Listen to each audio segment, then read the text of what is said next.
Assalamualaikum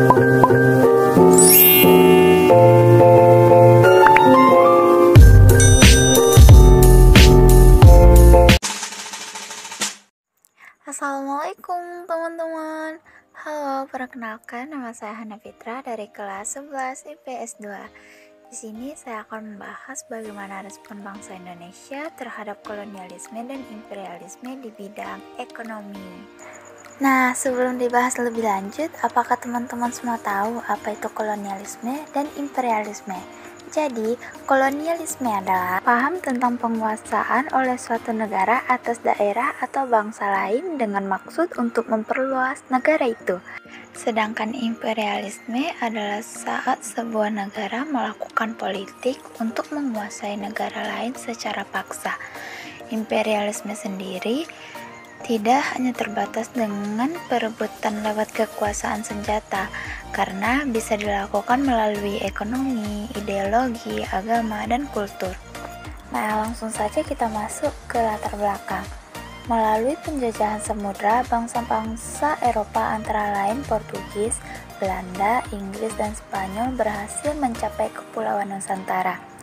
Kedatangan mereka ke Nusantara pada awalnya ingin mendapatkan rempah-rempah dari tempat asalnya. Mereka kemudian membentuk persekutuan perdagangan. Persekutuan dagang tersebut dibentuk untuk menghindari persaingan dagang di antara bangsa sendiri dan dalam menghadapi persaingan dagang dengan bangsa lain. Persekutuan perdagangan bangsa Eropa seperti Persekutuan Dagang Belanda atau VOC berusaha menguasai perdagangan rempah-rempah di Indonesia melalui praktik monopoli. Sistem monopoli telah memberikan keuntungan yang besar bagi negeri penjajah, sebaliknya menimbulkan kerugian bagi untuk penghasil rempah-rempah. Dalam mempertahankan praktik monopolinya terhadap perdagangan rempah-rempah, tidak jarang digunakan ancaman dan kekerasan terhadap penduduk penghasil rempah-rempah dan bangsa lain yang ingin berdagang dengan penduduk tersebut. Praktik monopoli perdagangan rempah-rempah yang merugikan menimbulkan kekecewaan rakyat dan penguasa kerajaan. Perlawanan terhadap tindakan monopoli pun muncul di berbagai wilayah di Nusantara, antara lain yaitu sebagai berikut. Yang pertama, perlawanan Sultan Ageng Tirtayasa terhadap upaya blokade dan monopoli VOC.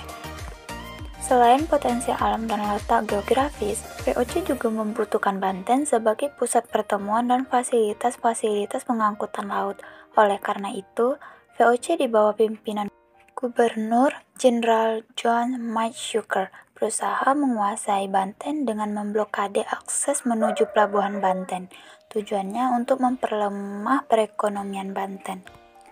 Menyikapi hal tersebut, Kesultanan Banten yang dipimpin oleh Sultan Abdul Fattah atau Sultan Ageng Tirtayasa mengadakan perlawanan dengan menyerbu dan merampas kapal-kapal Belanda yang bernaung di bawah VOC.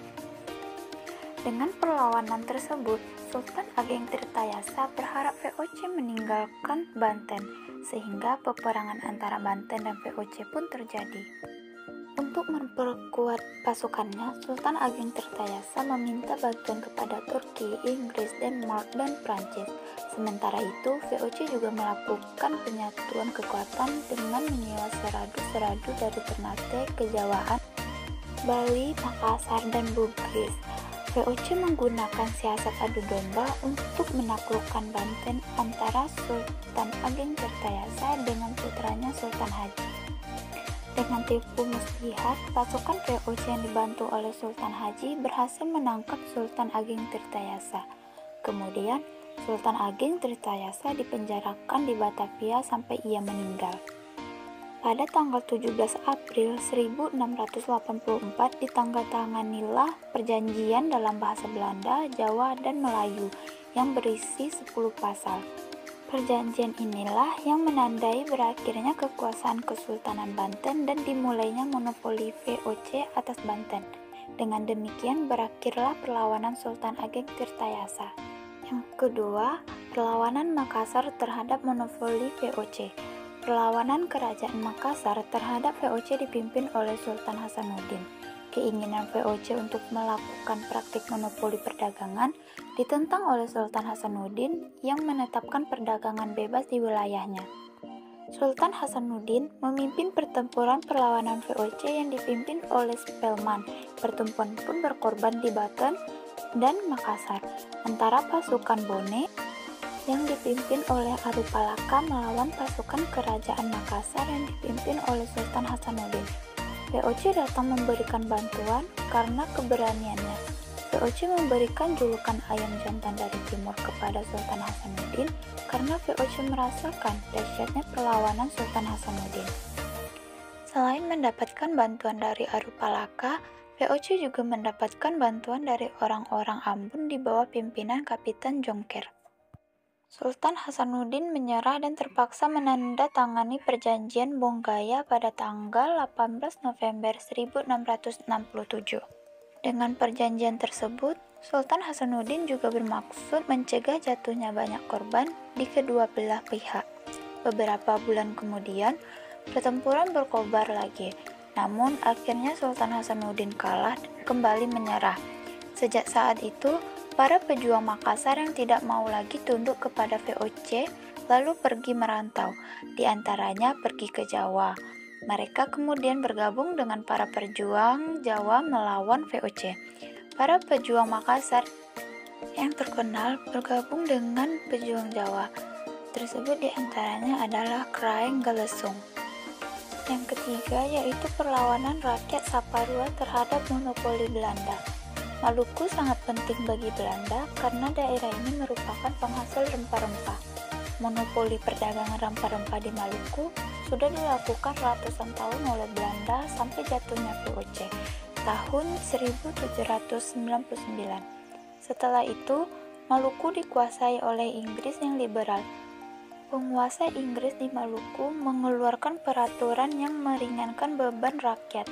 Penyerahan paksa dihapuskan dan pekerjaan rodi dikurangi. Berdasarkan perjanjian tersebut, Indonesia kembali dijajah oleh Belanda. Penguasaan Belanda di Maluku kembali menjalankan praktik-praktik lama. Selain sistem penyerahan paksa, masih terdapat beban kewajiban lain seperti kewajiban kerja beladong, penyerahan gaba-gaba, penyerahan ikan asin, dendeng, dan kopi.